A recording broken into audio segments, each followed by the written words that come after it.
BFM Business, Intégral Placement, idée de placement. Toujours plus d'idées de placement avec, tiens, cette fois des idées pour vous aider à vous installer à la retraite à l'étranger. Pourquoi pas au Portugal? C'est vrai que les Français sont assez friands de ce pays, le Portugal, pour y passer leur retraite. On va en parler avec Serge Florentin. Bonjour Serge. Bonjour Guy. Le rédacteur en chef d'Intérêt Privé. De plus en plus de retraités français choisissent d'aller vivre au Portugal. Alors c'est vrai que les retraités français bénéficient d'avantages fiscaux lorsqu'ils s'y installent.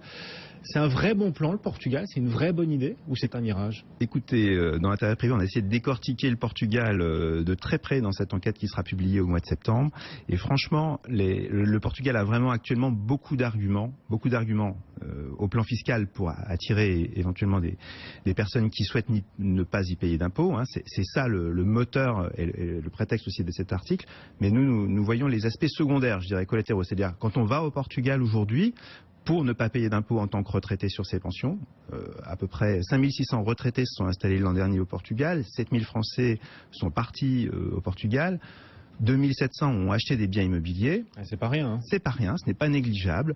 C'est à peu près 10% des étrangers qui viennent s'installer au Portugal, car il y a plein d'autres pays qui viennent s'installer, d'étrangers d'autres pays qui viennent s'y installer. Une fois qu'on va s'installer au Portugal, on a voulu voir après qu'est-ce qu'on paye. Parce que on vient pour la carotte en quelque sorte, soit la qualité de vie, le soleil. On vient aussi pour des prix immobiliers, on y viendra peut-être tout à l'heure, qui sont assez attractifs encore aujourd'hui, et pour les avantages fiscaux. Ensuite, quelle est la note à payer? Donc là, on a passé en revue un petit peu, vraiment comme, je dirais, d'une façon presque comptable, les différents postes qu'il fallait envisager pour avoir une idée vraiment du budget à Vous avez fait la balance entre les coûts et les économies réalisées au Portugal. Et globalement, c'est plus avantageux que la France. Alors, globalement. Bon, alors vous allez nous expliquer sur presque tous les postes. D'abord, première chose, j'achète un logement au Portugal, j'imagine que je paye des frais de notaire comme ici. Exactement. Alors, ce qu'on appelle frais de notaire, il faut toujours ventiler entre deux postes. Comme vous savez, c'est d'un autre côté les droits de mutation, c'est-à-dire ce qui est proprement de l'impôt sur le prix d'achat du bien, et les frais d'acte, les frais d'intermédiaire, etc. Droit de mutation, aujourd'hui au Portugal, s'appelle l'IMT. On est sur un barème progressif, c'est comparable à notre système, barème progressif en fonction de la valeur du bien. Disons qu'en gros, pour une résidence en résidence principale, il faut compter à peu près 4 à 5% du prix d'achat du bien. C'est moins qu'en France. C'est moins qu'en France. S'ajoute un droit de timbre à 0,8% à ces 4 à 5%. Oui. Savoir que le prix est plafonné à 6% en résidence principale, 6,5% en résidence secondaire. Et si vous achetez un terrain, c'est 5%. En plus, il y a des cas d'exonération. J'y reviendrai aussi tout à l'heure, mais sachez que par exemple, si l'habitation principale pour un logement modeste vaut moins de 92 407 €, il n'y a pas de droit de mutation à payer. Après, autre poste qui est nettement plus avantageux que la France, c'est le prix de l'acte fait par le notaire, le juriste qui va faire la vente. Sachez qu'au Portugal, quelle que soit la valeur du bien que vous achetez, on paye 615 €. C'est simple, c'est 615 €. S'ajoute à cela des frais de dossier de 150 à 250 €. Et encore, certaines relations portugaises m'ont dit que certains frais peuvent être négociés. Donc ça, c'est vraiment un poste beaucoup moins cher qu'en France. Après l'intermédiaire, on ne va pas comme ça. Les agences, on passe souvent par des agences immobilières pour acheter un bien. Oui, bien en France, elles prennent 5% du prix de là, c'est comparable. On l'a match nul. 5%. Les mandataires, certains disent, bon, on peut faire jusqu'à 3,5%. C'est pas tellement sur l'agence qu'on va faire des économies. On peut acheter de particulier à particulier. Après, si on ne parle pas le portugais, si on ne connaît pas le pays, c'est pas simple. Il est conseillé plutôt de s'entourer du conseil d'un avocat et de négocier éventuellement avec lui le montant de la transaction. Bon, léger avantage au Portugal donc pour ce qui concerne les impôts à l'achat. Sur les coûts d'acquisition, c'est clair. Bon, si on regarde les autres impôts, alors les autres conditions fiscales, est-ce que le Portugal gagne face à la France sur tous les plans? Quasiment. Après, bon, les impôts locaux, par exemple. Les impôts locaux en France, c'est pas négligeable. Hein. Si vous achetez une belle maison dans une région riche et prisée, où vous allez payer beaucoup d'impôts locaux. Au Portugal, il n'y a qu'un seul impôt local, qui s'appelle l'IMI. Hein.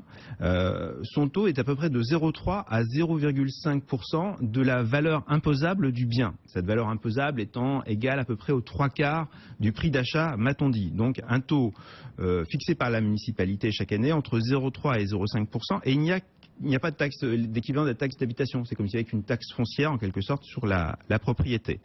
Par contre, il y a un impôt qui peut faire très mal. Ça s'appelle le droit de timbre annuel. Oula. C'est une sorte d'ISF, comme quoi, alors c'est pas tout à fait comme l'ISF en France où on taxe globalement l'ensemble du patrimoine d'une personne. C'est un impôt qui s'applique à la valeur immobilière des biens supérieurs à 1 million d'euros. En fait, une valeur imposable. Hein.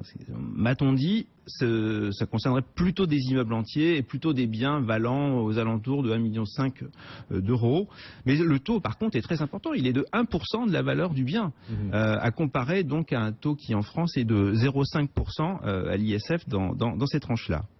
Ensuite, vous avez le poste des loyers. Si éventuellement vous choisissez de ne plus habiter ce logement et si vous mettez en location. Pour les loyers, bon, on est sur un taux forfaitaire libératoire qui est quand même relativement élevé. Hein, il est de 28%.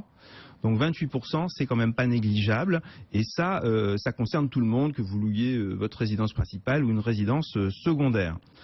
Il y a un taux éventuellement plus avantageux. Je reviendrai aussi tout à l'heure de 5% pour certains logements qui ont fait l'objet de travaux de réhabilitation. Là, c'est assez avantageux.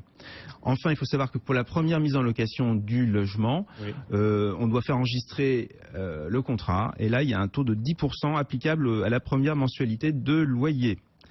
Dernier point. Rapidement, Serge. Rapidement, les impôts au moment de la revente. Ceux-là sont très importants, effectivement. C'est l'impôt sur les plus-values. Oui, c'est ça, sur les plus-values. Voilà. Donc on peut avoir, pour les personnes qui revendraient une résidence secondaire, qui ne sont pas localisées au Portugal, ou n'ont pas leur résidence principale, un taux forfaitaire de 28% quand même. Hein. C'est assez élevé. Donc il faut, quitte à acheter au Portugal, il faut en faire sa résidence principale. Voilà. Parce que ça veut dire quoi, en faire sa résidence principale? Il faut y résider combien de jours par an? Alors là, en principe, c'est 183 jours par an et plus. On tient compte aussi du fait que la personne a son logement au Portugal pour considérer qu'elle y est résidente fiscale. Si vous êtes là-bas dans ce statut qui s'appelle RNH, résident non habituel, et que vous revendez votre résidence principale, dans ce cas-là, vous êtes en principe imposé au taux d'imposition portugais, qui peuvent monter jusqu'à 48% et plus.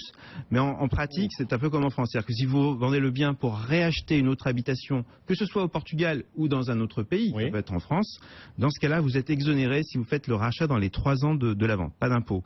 En ce cas-là, si vous avez... Il y a l'aspect fiscal qui rend le Portugal attractif. En effet, pourquoi pas pour les retraités y acheter un logement. Et puis, il faut aussi regarder où en est le marché immobilier. Quand j'achète un logement, c'est peut-être aussi pour espérer dégager une plus-value à la revente. Est-ce que le marché immobilier portugais aujourd'hui est attractif, ou est-ce que les prix ont déjà commencé à remonter? Alors les prix ont commencé à remonter. Effectivement, il y a une grande diversité. Les prix avaient baissé de 21 à 30%. Oui. Ils ont remonté en moyenne nationale de 2,2% l'an dernier. Par contre, sur les endroits recherchés par les investisseurs étrangers qui, eux, font tourner ce marché. Aujourd'hui, c'est eux qui tirent le marché. À Lisbonne, les prix ont pris 10% l'an dernier. Dans l'Algarve, les prix ont pas mal augmenté aussi.